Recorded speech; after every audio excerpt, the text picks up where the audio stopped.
Hay nuevas secuelas de la captura de uno de los hombres más buscados del mundo. Joaquín El Chapo Guzmán, como nunca antes se le había visto. Su cara lo dice todo, el narcotraficante más poderoso que jamás ha existido. En este vídeo nos adentraremos en la asombrosa afirmación de que el célebre capo de la droga, El Chapo, está supuestamente tramando eliminar al gobierno de Estados Unidos. Esta alucinante revelación se produce cuando 4 de los hijos de El Chapo han sido acusados por su implicación en el tráfico de drogas a gran escala, blanqueo de dinero y crímenes violentos. Pero tanto los Chapitos como El Chapo enviaron cartas estremecedoras a EEUU. Exploremos los increíbles hechos que rodean la amenaza de El Chapo de eliminar al gobierno de EEUA. El Chapo aterriza en la cárcel. El Chapo, el tristemente célebre narcotraficante mexicano, personifica la naturaleza despiadada e inflexible de un cerebro criminal.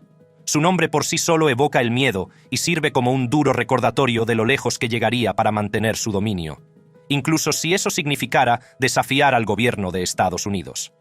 Su imperio criminal, construido sobre la base del miedo y la violencia, muestra su voluntad de hacer lo que sea necesario para proteger sus intereses.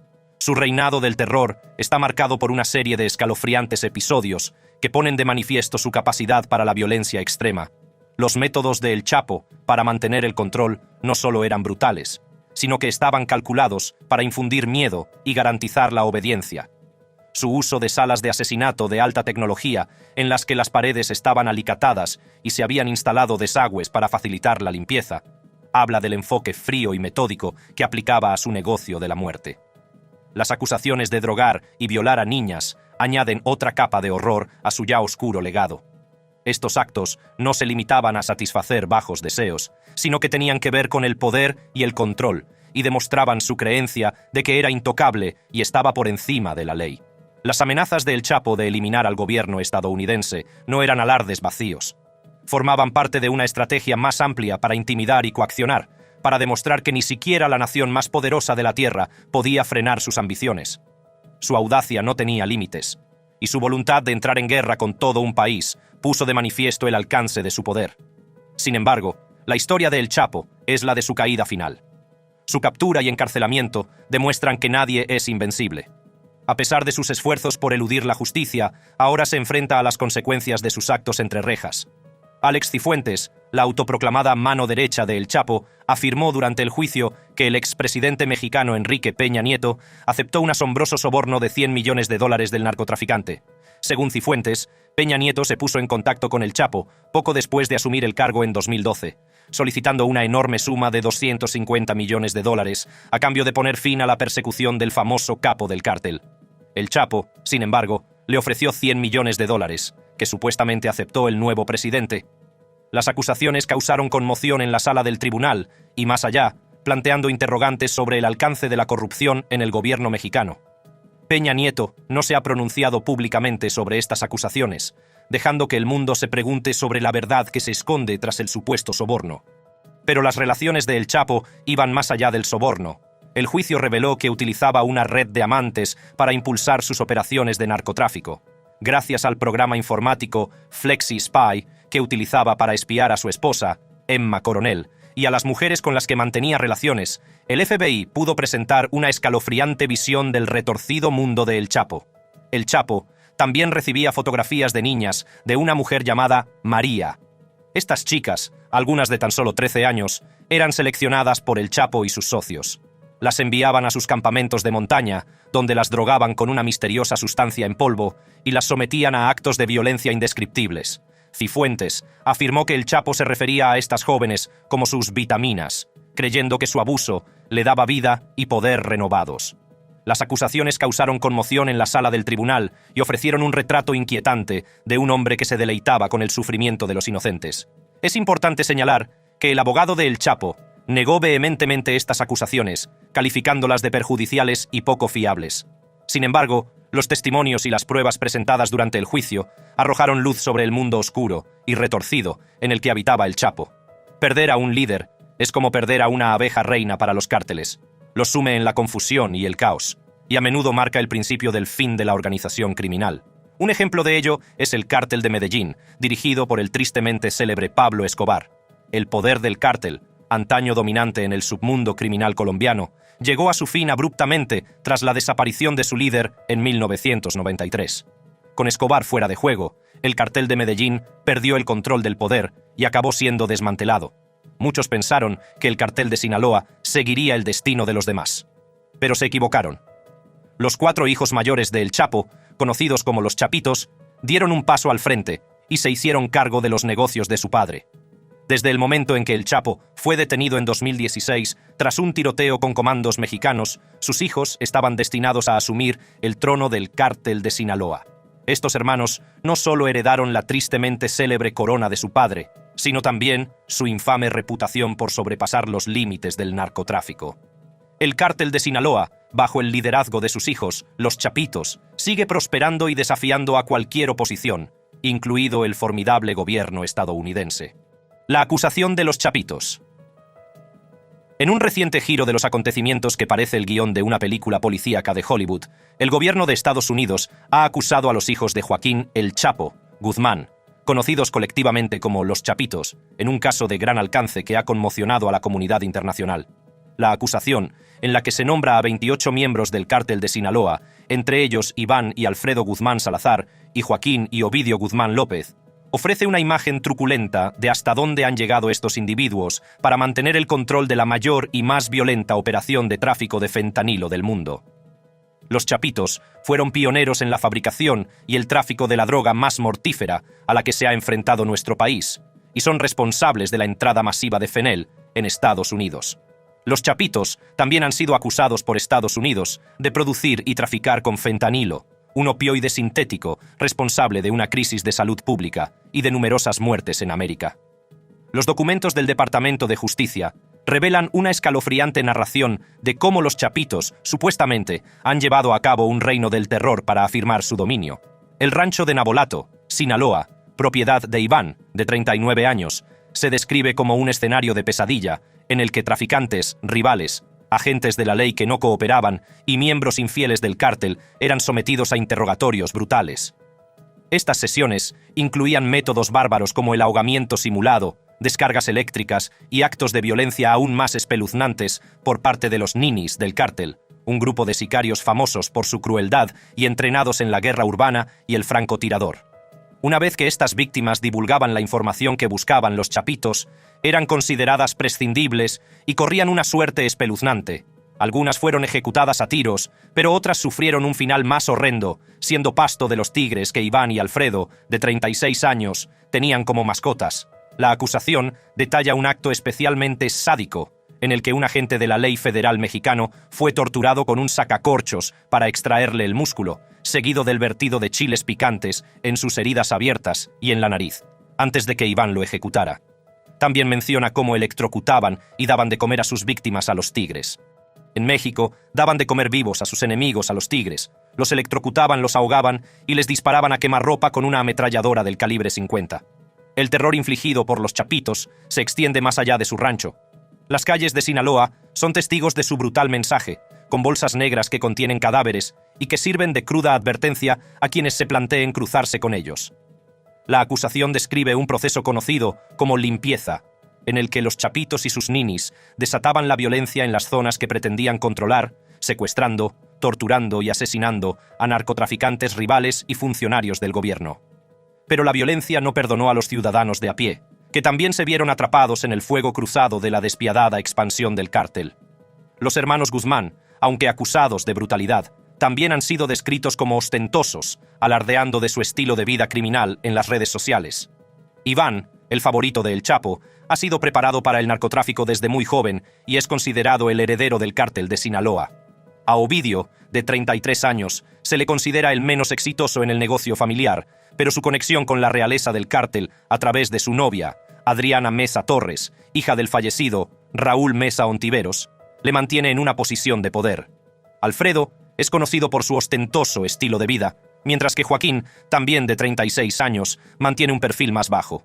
La capacidad violenta de su ejército quedó patente con la detención de Ovidio en enero, que se saldó con 29 muertos cuando los miembros del cártel tomaron las calles, sembrando el caos y sitiando la ciudad de Culiacán. Esta demostración de poder subraya la formidable influencia de los Chapitos. Otro incidente notable mencionado es la infame Batalla de Culiacán, del 17 de octubre de 2019, cuando la Guardia Nacional Mexicana capturó y posteriormente liberó a Ovidio Guzmán López durante un tiroteo en el estado de Sinaloa. Este incidente puso de relieve el poder y la influencia que ejercían los chapitos, ya que fueron capaces de desafiar y superar momentáneamente a las autoridades mexicanas. Pero sus actividades delictivas no se limitaban al narcotráfico. Los chapitos también están acusados de obtener armas de fuego y de otro tipo, de sobornar a funcionarios públicos corruptos y de participar en actos violentos, como asesinatos, secuestros, agresiones y lesiones. Entre sus objetivos se encontraban las fuerzas del orden, narcotraficantes rivales e incluso miembros de su propia organización. Este nivel de violencia e intimidación les permitía mantener el control y proteger sus actividades de distribución de drogas. Para transportar sus drogas y precursores químicos, los chapitos supuestamente utilizaban una elaborada red de métodos de transporte. Estos incluían aviones de carga, aviones privados, submarinos, buques portacontenedores, barcos pesqueros, autobuses, vagones de ferrocarril e incluso transportistas privados y comerciales interestatales y extranjeros. Mantenían una amplia red de correos, túneles y escondites por todo México y Estados Unidos, lo que les permitía llevar a cabo sus actividades de narcotráfico e importar drogas a Estados Unidos. Producción de fentanilo. El fentanilo, un opioide sintético, se ha convertido en una importante crisis de salud pública en Estados Unidos, causando un asombroso aumento de las muertes relacionadas con las drogas. Los tristemente célebres hermanos Guzmán, conocidos como los Chapitos, no solo heredaron el imperio criminal de su padre, sino también su reputación de sobrepasar los límites del narcotráfico. En su búsqueda de poder y beneficios, los Chapitos han pasado de las drogas tradicionales al fentanilo, una droga hasta 100 veces más potente que la morfina. Este cambio les ha permitido inundar el mercado estadounidense de fentanilo barato y mortal, con la consiguiente pérdida de innumerables vidas.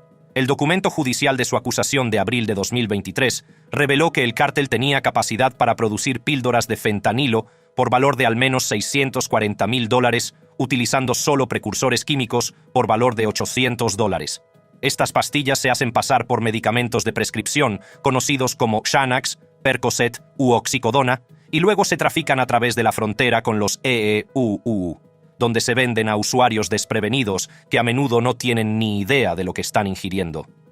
La transición del cártel de Sinaloa a la producción de fentanilo marca una importante evolución en el tráfico de drogas. A diferencia de los estupefacientes derivados de plantas, el fentanilo puede sintetizarse en un laboratorio, evitando la necesidad de extensos cultivos y cosechas. Los laboratorios clandestinos del cártel, descritos por Mike Vigil, ex jefe de operaciones internacionales de la agencia antidroga estadounidense, DEA, están equipados con herramientas rudimentarias, pero son capaces de producir un volumen asombroso de pastillas falsificadas. Con capacidad para producir hasta 100,000 pastillas al día, el cártel se ha aprovechado de la crisis de los opiáceos en Estados Unidos, originada por la prescripción excesiva de analgésicos legales, como la oxicodona. Los documentos judiciales de su acusación de abril de 2023 revelan que con solo $800 en precursores químicos, el cártel podía producir al menos $640,000 en pastillas de fentanilo. Este asombroso margen de beneficios ha facilitado la corrupción, permitiendo al cártel operar con impunidad. Las pastillas, a menudo disfrazadas de medicamentos conocidos, se trafican a través de la frontera y se venden a estadounidenses desprevenidos, muchos de los cuales desconocen los riesgos letales. La potencia del fentanilo es tal que una cantidad minúscula puede ser mortal, sobre todo para quienes no están acostumbrados a los opiáceos. El margen entre una dosis que intoxica y una que mata es peligrosamente estrecho. Se trata de personas que suministraron fentanilo a un hombre, lo vieron morir y enviaron ese mismo lote a Estados Unidos. Saben que están envenenando y matando a estadounidenses. Simplemente no les importa porque ganan miles de millones de dólares haciéndolo. El impacto en los EUU ha sido profundo. Más de 107,000 estadounidenses murieron por sobredosis de drogas entre agosto de 2021 y agosto de 2022, con los opioides sintéticos identificados como el principal impulsor. La incautación por parte de la DEA de más de 57 millones de pastillas falsificadas con fentanilo en un año subraya la magnitud de la crisis. Para proteger y expandir su imperio del fentanilo, los chapitos han recurrido presuntamente a la violencia extrema. La acusación de Nueva York detalla actos de barbarie como alimentar a sus enemigos con tigres y maltratar a agentes federales mexicanos. Estos actos de salvajismo pretenden mantener el poder y evitar un vacío de poder dentro del cártel, especialmente tras la captura y extradición de su padre, el Chapo. Las ambiciones de los chapitos se extienden a la transformación de México en un importante centro de fabricación de fentanilo. Mediante el establecimiento de una red de laboratorios ocultos en todo Sinaloa, pretenden dominar el comercio de fentanilo. La adquisición de precursores químicos en China es un aspecto crítico de su operación, que han perseguido agresivamente. La carta de los chapitos. En un sorprendente giro de los acontecimientos, los hijos del célebre narcotraficante El Chapo, conocidos colectivamente como los chapitos, han enviado una carta que ha conmocionado a los círculos de poder tanto en México como en Estados Unidos. La carta, una misiva audaz y desafiante, niega las graves acusaciones vertidas contra ellos por el gobierno estadounidense en relación con su implicación en la crisis del fentanilo que asola a Estados Unidos. La carta de los chapitos es una clase magistral de comunicación entre cárteles, una mezcla de negación, victimismo y amenazas veladas que ha dejado a analistas y funcionarios del gobierno tratando de entender sus implicaciones. Los hijos de El Chapo, que han tomado las riendas del cártel de Cali, están acusados de producir y distribuir fentanilo, un opioide sintético que está devastando comunidades de todo Estados Unidos con su potencia letal. En su carta, los chapitos niegan vehementemente su implicación en el tráfico de fentanilo. Afirman que están siendo injustamente perseguidos y que el fentanilo que está causando tanta destrucción tiene un nombre, pero no es el suyo. Esta negación se produce a pesar de la acusación del gobierno estadounidense por múltiples cargos de narcotráfico, blanqueo de dinero e incluso asesinato. La carta también aborda las sensacionales acusaciones de que los chapitos han estado alimentando a sus enemigos con tigres, una afirmación que ha cautivado la imaginación del público y se ha sumado a su temible reputación.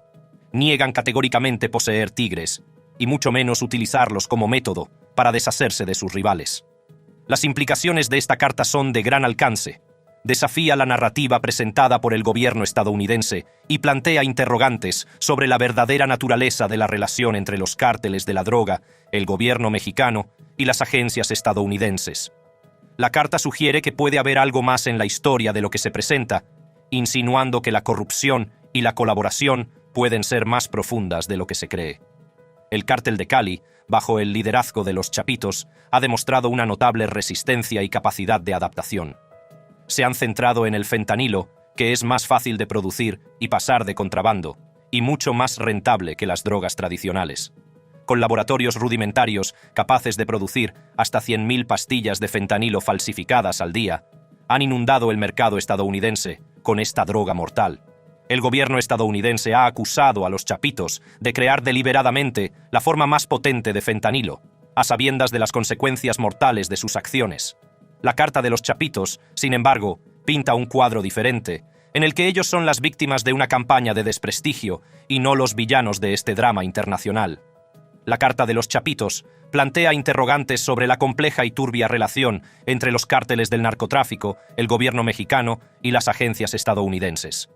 Informes e investigaciones han sacado a la luz los vínculos entre los cárteles y las autoridades, sugiriendo corrupción y colaboración. La carta de los chapitos es una prueba desconcertante e intrigante que plantea más preguntas que respuestas. Demuestra que el cártel de Sinaloa no está dispuesto a asumir la culpa de la crisis del fentanilo y que intenta distanciarse de los delitos. También demuestra que son conscientes de la percepción pública que se tiene de ellos y que están intentando influir en ella. Pero, ¿podemos fiarnos realmente de cualquier palabra que salga de su boca? O tal vez dicen la verdad y hay un nuevo cártel en la ciudad que utiliza su nombre. O tal vez mienten para ocultar su rastro y evitar ser perseguidos mientras se apoderan del mundo del narcotráfico a través del tráfico de fentanilo. El tiempo lo dirá. Estados Unidos y los cárteles. La relación entre los cárteles del narcotráfico, el gobierno mexicano y las agencias estadounidenses es una narración compleja y a menudo inquietante que parece un thriller, pero que es demasiado real. La guerra contra el narcotráfico se ha convertido en una enmarañada red de alianzas y traiciones, donde la línea que separa la ley de la ilegalidad es difusa y lo que está en juego es la vida y la muerte. Una figura clave en esta red de corrupción es Mario Zambada García, más conocido como El Mayo, cofundador del cartel de Sinaloa. El Mayo ha logrado eludir su captura durante décadas, a pesar de figurar en la lista de los más buscados, tanto de México como de Estados Unidos. Su capacidad para permanecer en libertad sugiere un nivel de protección y colaboración que va más allá de la mera coincidencia. Informes e investigaciones han sacado a la luz los vínculos entre los cárteles del narcotráfico y las autoridades de ambos lados de la frontera. Un ejemplo de ello es la presunta colaboración entre el gobierno mexicano y el cártel de Sinaloa.